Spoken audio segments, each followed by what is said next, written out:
साधी माणसं या मालिकेच्या आजच्या भागामध्ये आपण पाहत आहोत की आता इथे आजी म्हणत असतात, अगं निरूपा, ज्या पद्धतीने तू इथे माझ्या सत्याचा अपमान केला होतास त्याच पद्धतीने इथे आता तुला ह्या तुझ्या पंकजचा सुद्धा अपमान करायचा आहे, समजलं?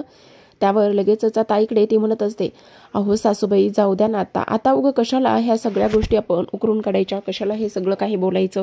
आणि तेव्हा सुधाकर म्हणत असतात, अगं निरूपा, कसल्या मातीची बनलेली आहेस ग तू? माझ्या सत्याला एवढं सगळं काही बोललीस, एवढ्या सगळ्या काही गोष्टी केल्यास. अगं इथे दुसऱ्यावर एकदा तरी आरोप करताना थोडा तरी विचार करायला हवा होतास ना. का तू हे सगळं काही केलंयस, का अशी वागलीयस, असं इथे आता सुधाकर तिला म्हणत असतात. इकडे पंकज अगदीच मान खाली घालून बसलेला असतो, तो काहीच बोलत नसतो. पण आजी म्हणत असतात, काही नाही, ह्याने जे सगळं काही गोष्टी इथे केलेल्या आहेत ना त्या आज सगळ्यांना समजल्या पाहिजेत. निरूपा, तू बोलणार आहेस का मी बोलू?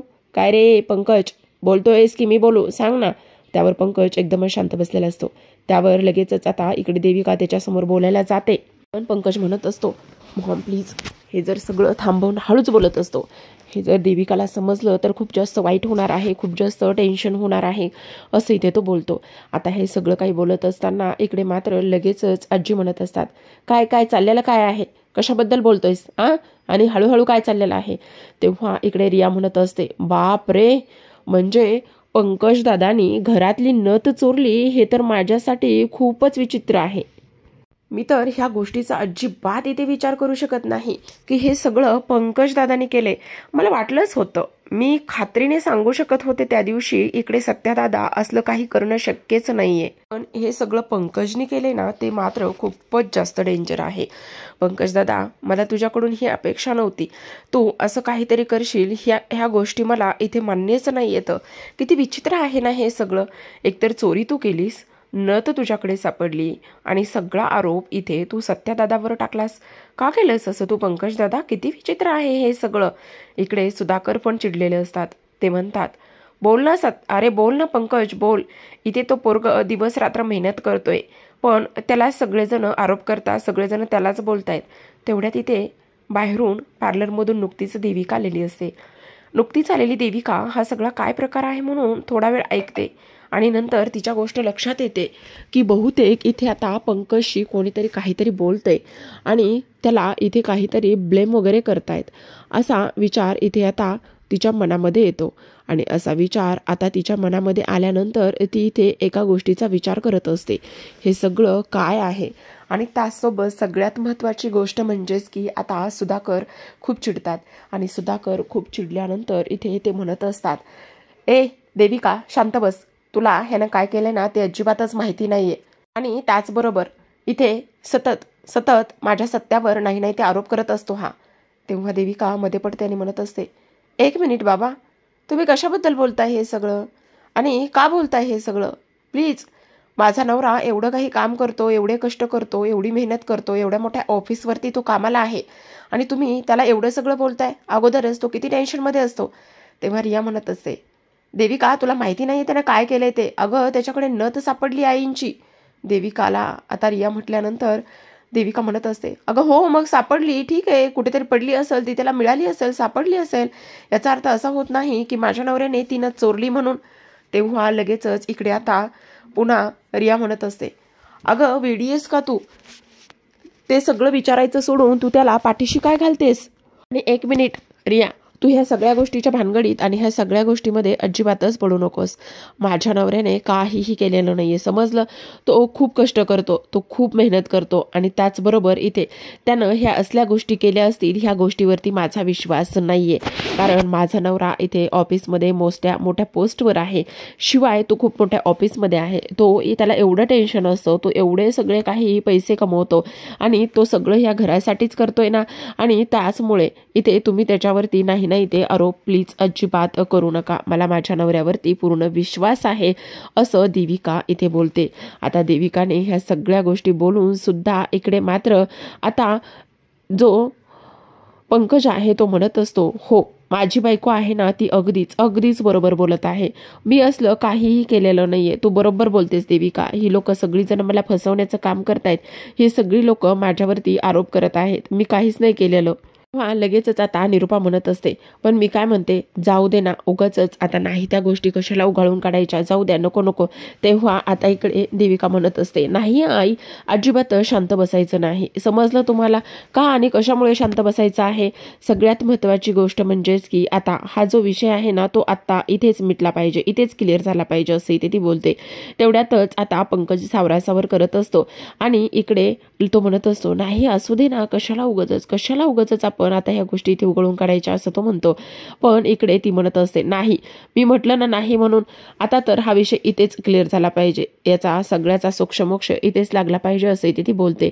त्यावर लगेचच आजी म्हणत असतात, हो, ह्या सगळ्या गोष्टीचा इथेच सोक्षमोक्ष लागला पाहिजे अशी तुझी बायको बोलते ना, तर पंकज चल, लागलाच पाहिजे इथेच ह्या सगळ्या गोष्टीचा सोक्षमोक्ष. मग तू सांगणार आहेस का मी सांगू? त्यावर लगेचच इकडे देविका ओरडते आणि त्यावर सुधाकर म्हणत असतात, देविका, प्रत्येक गोष्ट जाणून घेण्याआधी अगोदर त्या गोष्टीचं सत्य काय आहे, ती गोष्ट कशाबद्दल आहे, काय आहे हे एकदा माणसाने तपासून घ्यावं. आई काय म्हणते काय नाही ह्या गोष्टी तू एकदा बघणार आहेस की नाही, हे सगळं आता इथे ती बोलत असते. आता हे सगळं काही बोलल्यानंतर इकडे मात्र लगेचच आजी पंकज समोर येऊन उभी राहते. आजी पंकज समोर उभी येऊन राहिल्यानंतर आता आजी तिला म्हणत असतात, काय गये रूपा, तू त्याला सांगायला लावणार आहेस का मी सांगणार आहे? आणि तेव्हा पंकजची तर चांगलीच बोबडी वळालेली असते. त्याला तर कळत नसतं आता काय करावं, काय सांगावं, काहीही त्याला कुठल्याच गोष्टी कळत नसतात. तर इकडे सुधाकर सुद्धा तिच्यावरती चिडतात, कारण ती कोणाचं काही ऐकून घ्यायला तयार नसते. म्हणून ते म्हणत असतात, अगोदर ऐकून घे, काय आहे आणि काय नाही ह्या गोष्टी तू ऐकून घेणार आहे, समजलं तुला, असं इथे आता ते बोलतात. आता ह्या सगळ्या गोष्टी बोलल्यानंतर इकडे मात्र आता देविकाकडे कुठलाच पर्याय शिल्लक राहिला नसतो. इकडे पंकज तर विचार करत असतो, काय करू, कशा पद्धतीने आता ह्या सगळ्या गोष्टी इथे मी सांगू, मला कळत नाही वगैरे वगैरे असं इथे तो बोलत असतो. तर इकडे मात्र आजी सतत तेच विचारत असतात, बोल पंकज, तू सांगणार आहेस की नाही, बोल पटकन, काय करणार आहेस तू, असं इथे त्या विचारत असतात. पण इकडे मात्र पंकज अगदी शांतपणे पडलेला असतो. त्याला तर कळत सुद्धा नसतं आता काय सांगावं, काय बोलावं, कुठल्या गोष्टी कशा सांगाव्या, काहीच नसतं कळत. तेवढ्यातच आता बाहेर मीरा आलेली असते आणि आलेल्या बाहेरच्या मीराला इथे आता जो पंकज आहे तो इथे पाहत असतो. पंकज तिला पाहिल्यानंतर इकडे आता, बाहेर काय बघतोयस, इथे तुला सांगायला सांगितलंय ना, तर बोल पटकन. आता लगेच सगळेजण बाहेर पाहतात तर मीरा बाहेर असते आणि सगळ्यांनी बाहेर पाहिल्याच्या नंतर मीरा तिथे असताना आता लगेचच इकडे सगळ्यात महत्त्वाची एक गोष्ट असते आणि ती म्हणजेच की लगेच मीरा तिथे येते. आजी विचारतात, का गं, का आलेली आहेस आणि तू अशी इथे अचानक, आणि सत्या कुठे आहे? तेव्हा इथे ती म्हणत असते, इथे मी ह्यांच्याकरिता शर्ट आणि डब्बा घ्यायला आलेली आहे आणि म्हणूनच मी इथे आले, असं बोलल्यानंतर आता लगेचच इकडे मात्र जी मीरा आहे ती मात्र इकडे किचनमध्ये जात असते. तर आजी म्हणतात, एक काम कर, तू किचनमध्ये जाऊ नकोस, एक काम कर, तू ना इथे त्याचं आवरून घे, शर्ट वगैरे घे, तोपर्यंत मी जाते आणि मी किचनमध्ये जाऊन त्याच्याकरिता काहीतरी खायला वगैरे बनवते. आणि त्याचबरोबर इथे सगळ्यात महत्त्वाची गोष्ट म्हणजे की आता मीरा इथे तिच्या खोलीत जाते आणि तिथे सत्या नसतो आणि सत्या नसल्यामुळे इथे ती विचार करत असते की खरंच इथे हे घरी नाही आहेत तर घरसुद्धा किती खायला उठत आहे. आणि त्याचबरोबर इथे माणूस घरात नसेल तर काय काय होतं, कशा पद्धतीने होतं, हे सगळं काही इथे ती बोलत असते. त्याचबरोबर आता सगळ्यात महत्त्वाचं म्हणजे मीराला खोलीमध्ये असताना आज खूप जास्त वाईट वाटत असतं. तिला एवढं वाईट वाटत असताना आता लगेचच इकडे तिला सत्याची सुद्धा प्रचंड आठवण येत असते. तर इकडे दुसऱ्या बाजूला आता देविकाला पंकज समजावत असतो, कारण इथे तिच्यासमोर ह्या सगळ्या गोष्टी झाल्यामुळे हे सगळं काही असं झालेलं आहे हे इथे ती पाहत असते. त्याचबरोबर आता सगळ्यात महत्त्वाचं म्हणजे तो इथे म्हणत असतो, हे बघ, ह्या लोकांवरती अजिबात इथे विश्वास ठेवायचा नाहीस, काही जरी झालं ना तरी सुद्धा. तर इकडे मीरा अस्वस्थ तर असते, पण जो पंकज आहे तो मात्र पुन्हा एकदा देविकाच्या मनात कुठला संशय तर नाही ना, कुठलं काही तर नाही ना, ह्या सगळ्या गोष्टींचा तो इथे विचार करत असतो. आणि ह्या सगळ्या गोष्टींचा आता विचार केल्यानंतर इकडे तो देविकाला समजावत असतो. तेवढ्यातच देविका विचार करत असते, नाही, जो ह्या बोलत आहे ना ते अगदीच बरोबर आहे, काही जरी झालं ना तरी सुद्धा इथे आपण ह्या सगळ्या गोष्टींचा विचार नाही केला पाहिजे. आणि मला माहिती आहे माझा नवरा चांगला आहे, त्याचबरोबर त्याने ह्या सगळ्या गोष्टी सगळं व्यवस्थित काही केलेलं आहे. इथे मात्र पंकज विचार करत असतो, जर आत्ता माझं जर पितळ उघडं पडलं असतं तर मग मात्र काहीच खरं राहिलेलं नसतं. खरंच खूप जास्त आता कठीण झालेलं आहे, खूप जास्त अवघड झालेलं आहे असा इथे तो विचार करत असतो. आता इकडे आजीने मस्त सत्यासाठी जेवण बनवलेलं असतं आणि त्या इथे डब्यामध्येच पॅक करून देण्याचं काम करत असतात. आणि डब्यामध्ये पॅक करून देण्याचं काम करत असताना आता इकडे लगेचच मीरा तिथे येते आणि मीरा आल्यानंतर आजी झालंय का? तेव्हा आजी म्हणत असतात, हो तुझं आवरून घेतलंयस ना, हे बघ छान त्याच्यासाठी डब्बा वगैरे दिलेला आहे आणि त्याला छान खायला वगैरे घाल आणि तू पण खा, कळलं? आणि इकडची अजिबात काळजी करू नकोस. पण इकडे मात्र मीरा विचारते की मला एक गोष्ट सांगा आजी, मी जेव्हा इथे आले होते घरी तेव्हा मात्र हे सगळं काय चालू होतं?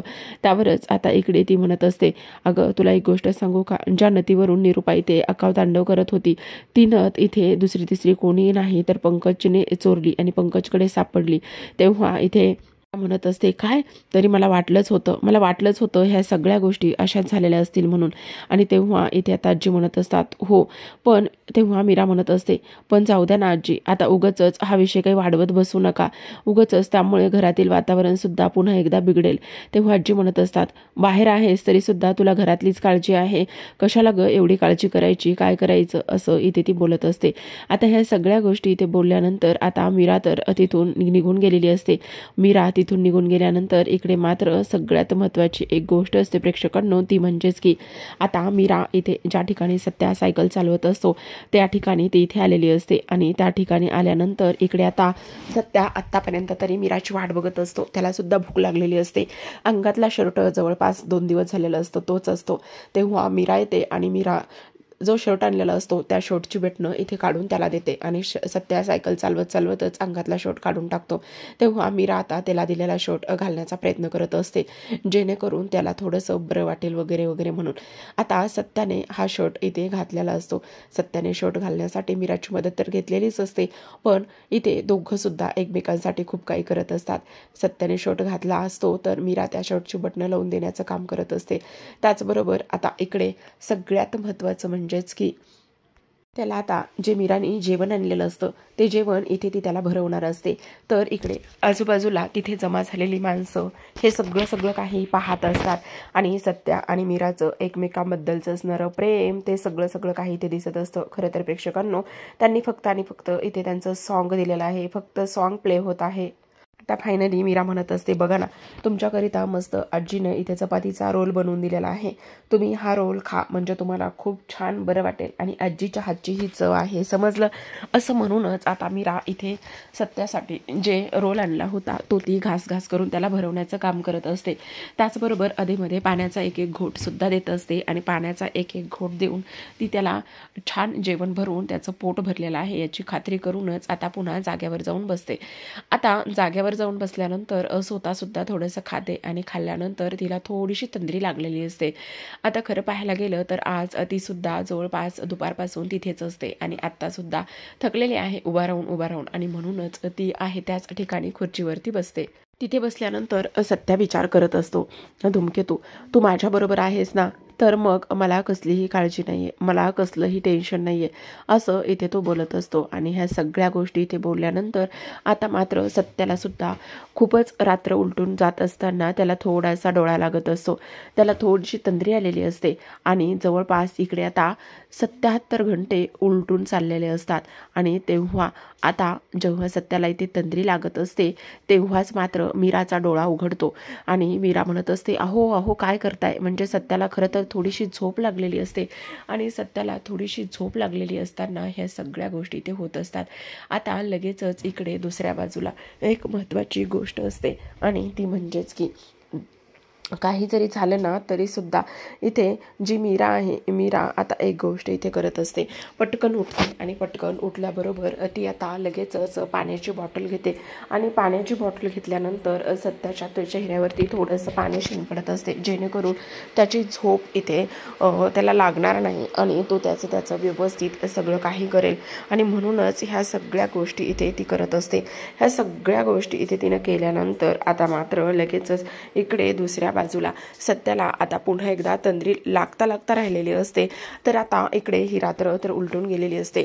पण आता प्रेक्षकांनो दुसऱ्या दिवशी सकाळची वेळ असते आणि दुसऱ्या दिवशी सकाळी आता मीरा तर इथे काम करायला नसते. त्यामुळे निरूपा किचनमध्ये येते आणि किचनमध्ये आल्यानंतर चहा ठेवून स्वतःसाठी पाणी गरम करून पित असते.